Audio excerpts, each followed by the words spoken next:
আপনি কি জানেন আপনি এক প্লেট বিরিয়ানি কিনলেও তাতে কর প্রদান করেন? আপনি একবার মোবাইল রিচার্জ করলেও আপনি কর প্রদান করেন।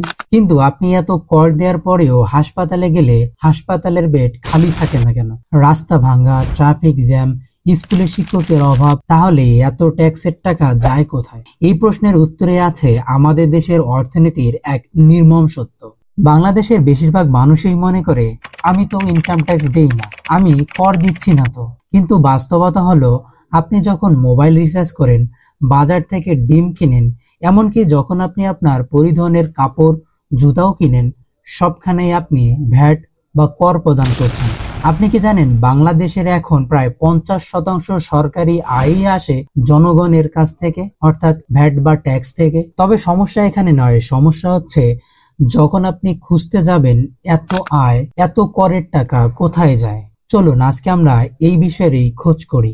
বাংলাদেশের সরকার প্রতি বছর বাজেট দেয়, যেমন 2025 সালের বাজেট প্রায় 8 ট্রিলিয়ন টাকা। এর মধ্যে বড় অংশে আসে কর, ভ্যাট, শুল্ক থেকে। এই আয়ের খরচ হয় মূলত কোথায়?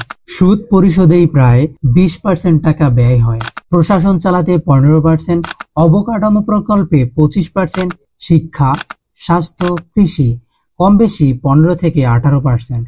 তবে সমস্যাটা হলো অপচয় আর অদক্ষতায়। ধরুন আমাদের দেশে একটা রাস্তার বরাদ্দ হয় 10 কোটি টাকা, কিন্তু বাস্তবতায় কাজ হয় মাত্র 5 কোটি টাকা। একই প্রকল্পে বছর বছর ঘুরে ফিরে বাজেট আসে, কিন্তু কাজ শেষ হয় না। স্কুলের ভবন তৈরি করা হয়, কিন্তু শিক্ষক থাকে না। স্বাস্থ্যসেবায় এমআরআই মেশিন আছে, কিন্তু অপারেটর নেই। প্রশাসনে একটা কেনাকাটার খরচ হয় যা বাজার দরের থেকে 5 গুণ বেশি দামি। বাংলাদেশে শুধু 24-25 অর্থ বছরে প্রায় 78,000 কোটি টাকা সুদ পরিশোধেই গেছে, অর্থাৎ জনগণের টাকায় আগের ঋণ শোধ দেওয়া হচ্ছে। আসলে এর মূল সমস্যাগুলো কোথায়? মানুষ জানে না তার টাকা কোথায় খরচ হচ্ছে, কারণ এখানে স্বচ্ছতা নেই। ঠিকাদার থেকে শুরু করে কেনাকাটায় কমিশন, কারণ দুর্নীতি আছে। বাজেট দিলেই কাজ হয় না, কেউ জবাবদিহি করে না, এখানে জবাবদিহিতার অভাব আছে। সাধারণ মানুষের খাতে বরাদ্দ কম, কারণ সুবিধাভোগী শ্রেণী বেশি পাচ্ছে। যদি আন্তর্জাতিক বিশ্বের দিকে তাকান, যেমন সুইডেনের ইনকাম ট্যাক্স 32 থেকে 50%, কিন্তু তারা বিনামূল্যে চিকিৎসা, শিক্ষা, নিরাপত্তা সবকিছুই পায়। বাংলাদেশে তুলনামূলকভাবে করের হার কম হলেও বিনামূল্যে পরিষেবা আরো কম। তাহলে প্রশ্ন হলো, আমরা কর দিচ্ছি, কিন্তু সরকার আমাদেরকে কি দিচ্ছে? আমরা কি শুধুই মেনে নেব নাকি হিসাব চাইব?